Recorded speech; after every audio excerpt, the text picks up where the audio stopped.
Hello everyone and welcome to Quality Simplified. Friends, if you have worked in engineering industry and that too especially in manufacturing operations, I'm sure you must have come across a term called 7 basic tools of quality. If you have a closer look at these tools, you will be easily convinced that these tools are useful to anyone on this earth and not only to engineering industry. These are basically data collection, data interpretation tools, which helps you to collect data systematically and interpret them at a glance to take actions or make decisions. Generally, if you attend training of these tools, what they share with you during this training session is what these tools are and how to use them. But there are many finer aspects of these tools if not understood well, can lead to ineffective usage or at times even incorrect usage.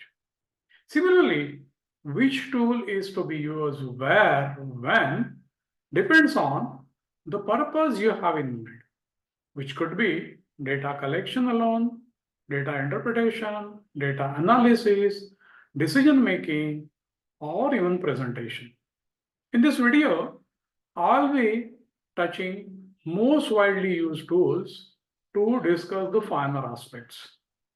Here, I assume that viewers are generally conversant with these tools and they have used it at least on some occasions. With this assumption in mind, I'll be discussing only finer aspects of these tools so that people can start using these tools effectively and efficiently. If I try to cover all these tools in one video, it is likely that the video will be too long. So I split it into two parts. Part 1 will talk about check sheet, Pareto analysis, and process flow chart. Part 2 will be going through cause and effect diagram, graphs, and histogram. So let's go ahead with first part. Welcome again. We are discussing basic tools of quality part 1. So let's proceed. As mentioned initially in introduction, these tools help us in collecting data most effectively and efficiently. Let's start with first tool, check sheet, which is basically a data collection tool. Check sheet at the outset is very simple tool, which is a table formed of columns and rows filled with certain data collected as shown here. The table here shows data collected for study of absenteeism in some organizations. The column headings are just not headings here, but these are well thought, carefully chosen parameters to collect data, keeping in mind what analysis we are going to do with this data and what kind of results we are expecting out of it. Even one parameter missed or incorrectly chosen can lead to repeat data collection, which could be a waste of efforts and resources. Biggest loss would be delay in analysis, decision, action, that is, resolution of issue for which data is being collected. Suppose the data collection is done over few months or years and that too at a remote location in specific season. For example, Antarctica in summer. Or if we have missed some parameter in the form of check sheet used for collecting information during nationwide survey or census. Just imagine the scale of rework we'll have to undertake. So the choice of parameters and other details is very critical for effective usage of check sheet.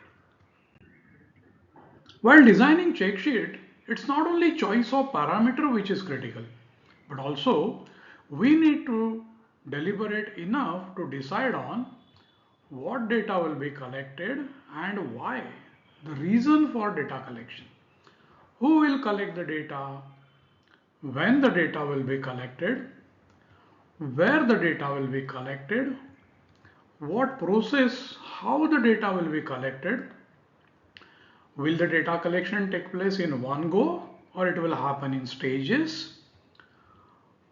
Will the progress of data collection be monitored, reviewed at intermediate stages so that any course correction required can be introduced? And so on. The data collected has to be genuine, unbiased, and trustworthy. Let us understand with one example. Continuing with the same data of absenteeism, let us see how parameters chosen helps us in analyzing the data.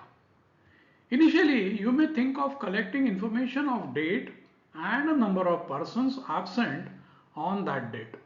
However, this data will not take you anywhere in analysis as it is too short or inadequate. Now, if I add number of names of persons absent, that will help me to know if any specific person is generally absent. This, coupled with shift and reason of being absent if added, will help me in knowing if same person remains absent with same reason in same shift repeatedly. If such case is seen, that will help in reaching a root cause and corrective action faster. In such cases, particular person may have some reason for not attending office in that shift. For example, in this data, it is seen that person X is absent in A and B shift and with same reason as sickness. Does it mean X is having some health issue? In case of person B, the instances are seen particularly in A shift.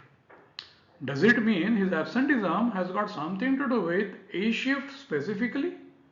So friends, the point which I am trying to make here is we must think over comprehensively before we decide parameters for which data will be collected to avoid repeat exercise, which would be very costly or may render analysis ineffective. Of course, the other factors like who, when, where will continue to be crucial as well. After check sheet, let's have a look at second basic tool, flowchart.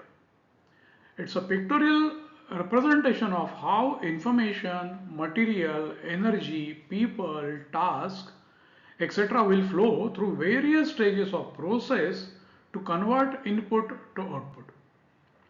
If we go by a very simple example, we'll see how it helps in interpreting what is happening in a process we are following, checking simultaneously is it the same as what we had designed and implemented initially. Also, we can verify if it has changed for better. Let us consider one simple example. The first flow chart shows process which is currently in practice. Second flow chart depicts what was designed and implemented initially, and third flow chart shows what could be further improved process.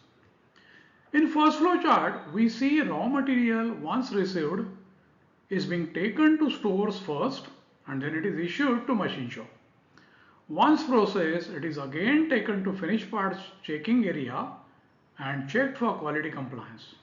Then it moves to finished parts dispatch area and gets dispatched. When these flowcharts are drawn, studied, process engineer realizes that this is not a designed process. There are deviations in areas wherein, as designed and established initially, raw material received should be given directly to machine shop to avoid any unnecessary usage of space, effort, resources, and likely damages. Closer study also suggests that similar to raw material going to directly to machine shop, finished parts as well can be checked as soon as processed in machine shop only and dispatched directly from there itself to customer. This will further save time, storage, space, likely damages and other resources. This will be visible only if proper process flowcharts are drawn and looked at periodically for improvement optimization. After discussing flowchart, let's see what are the finer aspects in tool called Pareto analysis. This is most widely used tool to prioritize the areas to be worked on priority to get maximum benefit out of any improvement action. In most examples of this tool, we generally see prioritization done based on obvious quantitative data. This is likely to develop an impression that Pareto analysis is always done using numbers, which is not right. Let's have a look at example of absenteeism data we have used before with some changes to understand this aspect better. The data shown here refers to absenteeism on certain dates of various employees. Actual data could be much larger than what is shown here. The Pareto analysis based on the number of days absent would give topmost priority to admin officer, followed by head quality and job inspector. However, as a business, if we think of head quality, plant head would be more critical positions than admin officer or job inspector. However, that is not getting reflected here when we are discussing data of absenteeism of various positions and its impact on business. To ensure right prioritization, before we use Pareto analysis, if we add one more column, that is parameter, for criticality ranking for various positions considering their importance in business, with one being highest ranking. The data now will appear as shown. Now, if we do Pareto analysis using rankings, it will give highest priority to head quality, plant head and so on, which if acted upon will give larger business benefit.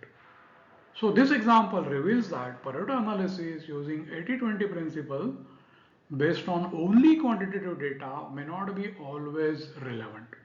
But using different qualitative dimension, that is considering weightage, will help in establishing value added prioritization. Hence the point here is ensure that right dimension is considered for prioritization than simple numbers. Friends, we'll take a pause here and conclude part 1 of our video discussing basic tools of quality. We'll have a look at cause and effect diagram, graphs and histograms in second part. Before we close, thanks for listening to me till end. I'm sure you are clear about finer aspects of basic quality tools covered in first part. We'll be covering the rest of the tools in second part. If you like this video, please subscribe this channel and like this video. Recommend others to subscribe, watch and like. Also, please let me know if the knowledge, information shared is helping you and if you need any specific area to be added in future videos through comments. So friends, with this, let's meet in next second part of the video where we will go one more step ahead in understanding rest of the quality tools and quality in general better. Till then, goodbye.